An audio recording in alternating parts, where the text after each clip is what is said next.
Alright guys, welcome back to the channel and episode number 26 of this WWE 2K17 Did You Know series, in which today we'll be taking a look at 5 more things you might not know about WWE 2K17. Did you know that some moves when used as a signature reward the player with 2 finishers instead of 1? This one comes from Edge Ozcan, who reveals that certain moves when used as a signature actually reward the player with 2 stored finishing moves as opposed to 1. An example of this is Luke Harper's corkscrew elbow drop, which rewards the players with 2 finishing moves, one for the slam and one for the elbow drop itself. If you know of any other signature moves that reward multiple finishers, let me know about it in the comments. Did you know it's possible to perform Scotty 2 Hotty's full worm animation? This one comes from Tiger Ronnie, who reveals Scotty 2 Hotty's full worm animation is included in the game, despite only the end of the move being shown in Create a Moveset. The reason for this is if you perform the move in the middle of the ring, then you'll only see the end section of the move take place as Scotty delivers the chop. However, if you perform the move whilst your opponent is positioned in the middle of the ring near the ropes, then you'll actually see the full animation take place. As an easy way of setting this up, players can use the Face Crusher 5 corner move as used by Scotty, which should see your opponent then land in front of the ropes, perfectly positioned for the full worm animation.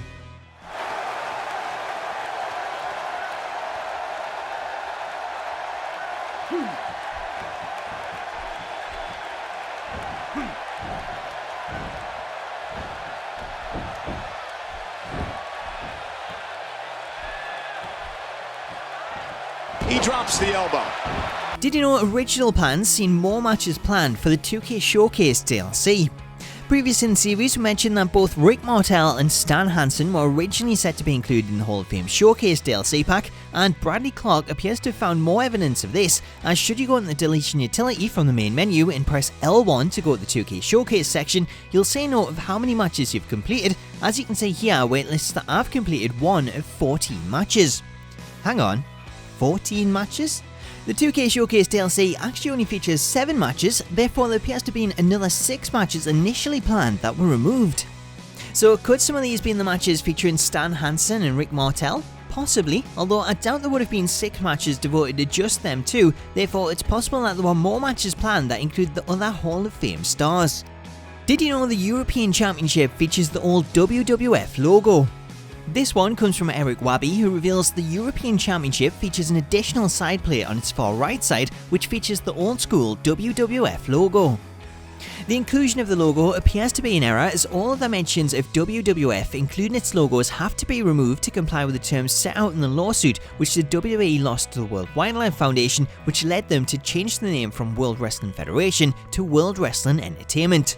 One odd thing about this inclusion is that the WWF side plate is actually taken from the older New Era version of the European Championship, whereas the rest of the belt's design uses the Attitude Era version. As for the reason, this could simply be an Easter egg from the developers, as the plate has had the blue colouring removed from it to help make it less noticeable.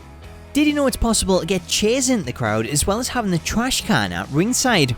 Previously in the series, we featured the ability to get into the crowd and brawl in areas that aren't accessible by default, as well as the ability to bring a table into the area, but did you know that it's also possible to bring both steel chairs and the metal trash can into the crowd? To do this, you want to use the crowd glitch that we featured previously, in which you have to deal damage to your opponent and then throw them into the equipment box in the crowd fighting area so that they'll lean over it.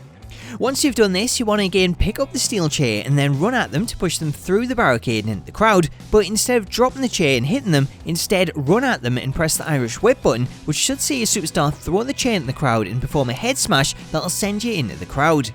Once you're in, simply walk over the steel chair and you'll be able to pick it up, allowing you to use it within the crowd.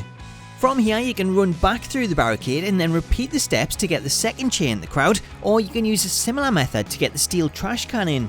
For the trash can, this one is a little bit harder as it might take a few attempts to work, but what you want to do is either first perform the crowd glitch to get your opponent into the crowd and then have them stand in this position, or instead of using a chair, pick up the trash can and walk into them to push them into the crowd.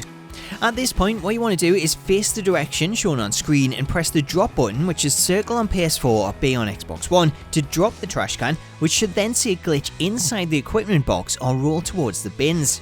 Once it does, use the crowd glitch to get into the crowd and then walk over at the bin and pick it up, and you should find yourself in and amongst the crowd. From here, you can either use the bin within the crowd or take it to ringside by walking into this location and then continuing to press left, which should see you jump the barricade and make it back to the ring, where you can then use the trash can and perform moves onto it.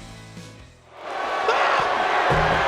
an attack, and I don't have one problem with it. In the WWE, you do what you have to do to get ahead. So with that brings us to the end of today's video, but if you've got any lesser known features, secrets, hints or Easter eggs that you'd like me to cover, let me know about it in the comments and I'll give you a shout out in the next episode. Also, let me know your thoughts in the comments on all of today's features as well as how many you knew, and if you enjoyed the video, I'd love it if you could drop a like to show your support, and if you're new to the channel, make sure to subscribe and smack that bell notification icon so that you can be notified whenever a new episode is released. As always though, until next time, have yourself an awesome day, and I'll catch you later.